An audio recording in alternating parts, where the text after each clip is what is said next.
حضور داتا گنج بخش علی حجویری رحمۃ اللہ علیہ کی اپنی شخصیت، ان کا اپنا اسٹیچر ایسا ہے کہ ہم ظاہر ہے جتنی گفتگو کریں وہ کم ہے، لیکن آپ یہ دیکھیے کہ ان کے بعد کے جتنی بھی اکابرین آئے، چاہے وہ آپ شورا اٹھا لیں، دانشور اٹھا لیں، لیڈرز اٹھا لیں، ایون نان مسلمس کو دیکھ لیں، آپ علماء کرام کو دیکھ لیں، صوفیاء کو دیکھ لیں، ہر ایک نے جس نے بھی داتا صاحب کو پڑھا اور جانا، اس نے آپ کی بارگاہ میں سر کو جھکایا اور آپ کو خراج تحسین پیش کیا. بتائیے ذرا. بسم اللہ الرحمن الرحیم. داتا صاحب رحمۃ اللہ تعالی علیہ کا علم و فضل، آپ کا زہد و تقوی، حسن اخلاق، حسن کردار، یہ سبب بنا اس بات کا کہ نہ صرف ظاہری حیات میں لوگ آپ کی طرف راغب ہوئے اور آپ مرجع خلائق بنے، بلکہ آپ کے دار فانی پہ کوچ کرنے کے بعد بھی آج تک ہر ایک دور میں داتا صاحب رحمۃ اللہ تعالی علیہ کے مزار پر انوار پر لوگ حاضری دیتے رہے ہیں اور آپ کو خراج عقیدت پیش کرتے رہے ہیں. اور اکابر امت کے حوالے سے جو ہے وہ اس میں ہمارے پاس نام ملتے ہیں. خواجہ معین الدین چشتی رحمۃ اللہ تعالی علیہ، آپ جو ہے وہ حاضر ہوئے. اسی طرح شیخ الاسلام بابا فرید مسعود گنج شکر رحمۃ اللہ تعالی علیہ، آپ جو ہے وہ آپ کے مزار پہ حاضر ہوئے اور آپ کے حوالے سے قصیدے لکھے. اسی طرح شاہ محدث دہلوی رحمۃ اللہ تعالی علیہ، جی ہاں بالکل، پیر مہر علی شاہ رحمۃ اللہ تعالی علیہ، اسی طرح صاحبزادہ اعلی حضرت حامد رضا خان رحمۃ اللہ تعالی علیہ، آپ حاضر ہوئے. آپ نے آپ کے حوالے سے جو ہے وہ قصیدے لکھے، آپ کو خراج تحسین پیش کیا.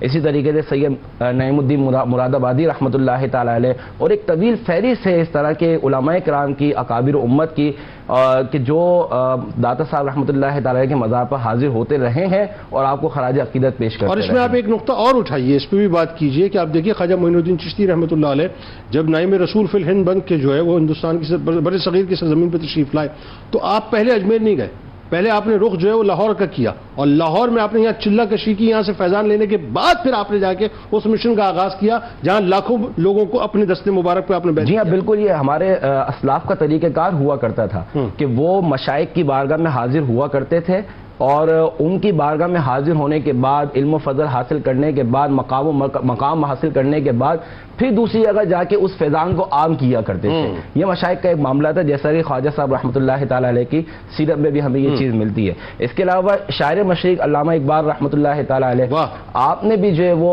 داتا صاحب رحمۃ اللہ تعالی علیہ کے حوالے سے جو ہے وہ خراج عقیدت آپ نے پیش کیا، اور باقاعدہ آپ نے جو اپنی ایک کتاب جو لکھی اسرار خودی، جو کہ آپ نے فارسی زبان میں لکھی، اس میں ایک باب باقاعدہ داتا صاحب رحمۃ اللہ تعالی علیہ کے حوالے سے قائم فرمایا، اور اس میں جو اشعار لکھے ہیں یہ آپ ہی کا خاصہ ہے. آپ فرماتے ہیں سید حجویر مخدوم امم مرکد او پیر سنجر راہ حرم.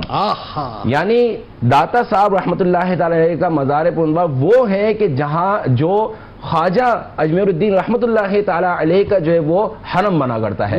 مزید فرماتے ہیں کہ عہد فاروق جمالش تاد شد حق حرف او بلند آواز شد. یعنی آپ کے جمال سے، آپ کی دین کی خدمت سے ہمیں حضرت عمر فاروق رضی اللہ تعالیٰ عنہ کا دور یاد آ جاتا ہے، اور آپ نے جو باتیں کی، آپ کی جو گفتار تھی، اس سے حق بلند ہوتا ہوا ہمیں نظر آتا ہے.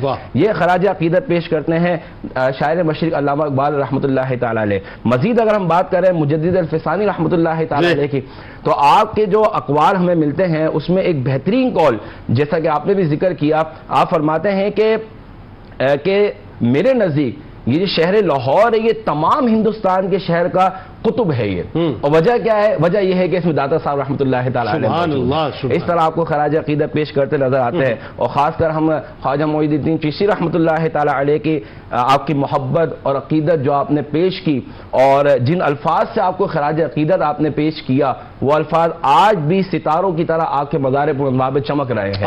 اور ہر دور میں آج تک اور ہر دور میں یہ ہر عوام و خواص کی زبان پر جاری ہے کہ گنج بخش فیض عالم مظہر نور خدا نا کسارا پیر کامل کاملارا رہنما. تو اس طرح ہمیں اکابر امت نظر آتے ہیں خواجہ صاحب رحمۃ اللہ تعالی کو خراج عقیدت پیش کرتے ہیں. آپ ایک بات اور دیکھیے اس میں علامہ صاحب، اس پہ بھی ذرا بات کیجئے.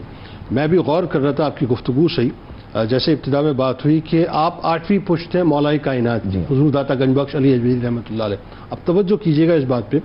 خواجہ معین الدین چشتی رحمۃ اللہ علیہ خود سادات، ٹھیک ہے جی، آپ بھی سادات، آپ کراچی میں، اس وقت ہم کراچی سے پروگرام کر رہے ہیں، عبداللہ شاہ غازی رحمۃ اللہ علیہ کی بات کریں، وہ 5ویں پشت ہے مولا کائنات کی.